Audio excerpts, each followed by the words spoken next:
it's Victoria, and today I'll be talking about the different types of people who live at home. You'll definitely be able to relate to these types of people, whether you're one of them or you know someone who's like this. So let's get on with the video.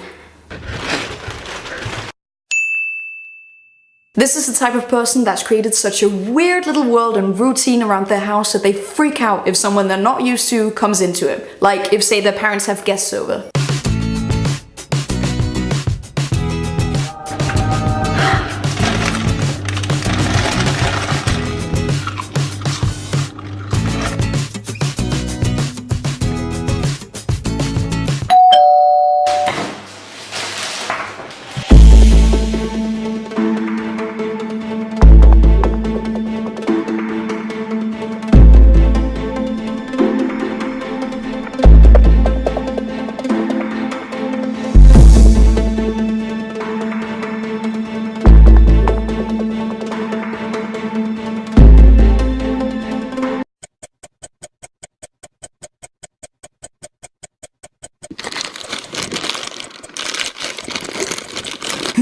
I know I've spent at least 2 hours under that couch just trying to avoid saying hello to some of our house guests. Ugh, I'm over this. Get me my hoverboard.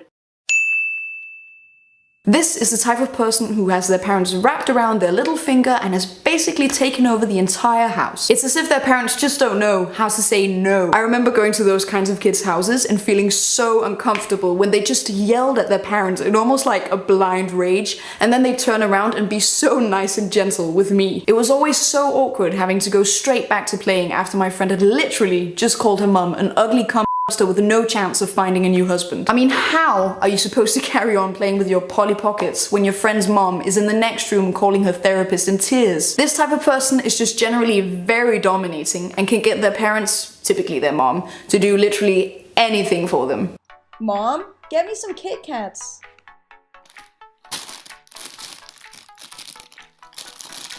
Get me some Oreos.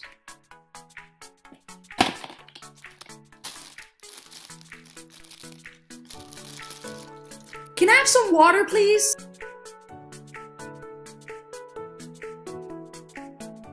This is ice cold. I wanted room temperature. Ugh, I'm over this. Get me my hoverboard.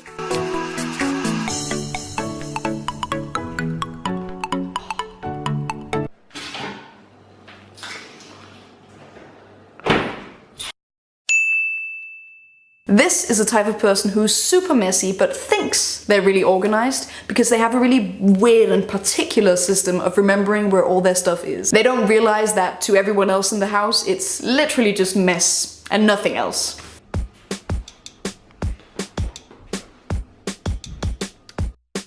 Where did I put my keys? Okay, let me think. Let's see. I got in yesterday with them in my pocket. Then I had a Smarties yogurt to get my calcium fix for the day. Then I watched Judge Judy for 3 hours. Then I decided to make nachos at 5 o'clock in the afternoon and put the keys down when I went to get the cheese out the fridge. Yes, they're in the fridge.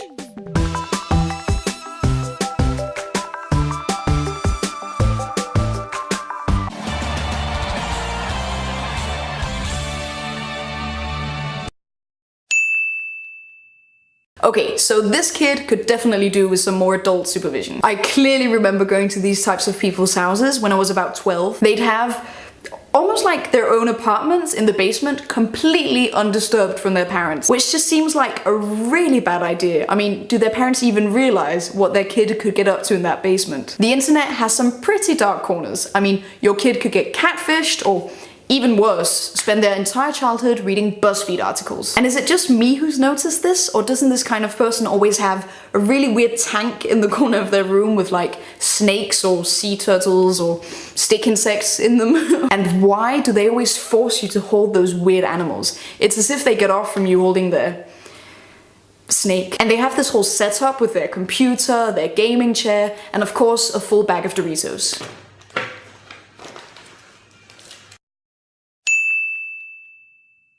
Now this one might hit a little close to home given the fact that when I was younger I used to weigh out my cereal boxes to make sure that my brothers hadn't had any of them. This person's life revolves around what snacks there are in the house and which of them are theirs. They see their snacks as their little rewards that get them through the day.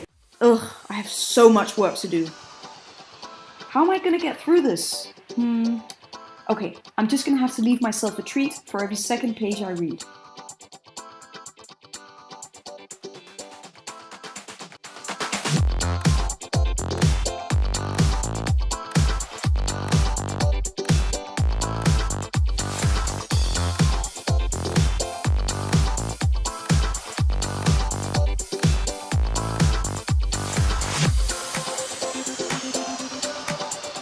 Now that was it for today, guys. I hope you enjoyed the video. Give it a big thumbs up if you did, and leave me a comment below telling me which of these types you are. And also subscribe if you're new. I'll see you guys soon. Bye! Me afterwards and be so organized because they have a really weird and particular snakes or stick insects in them or something like that.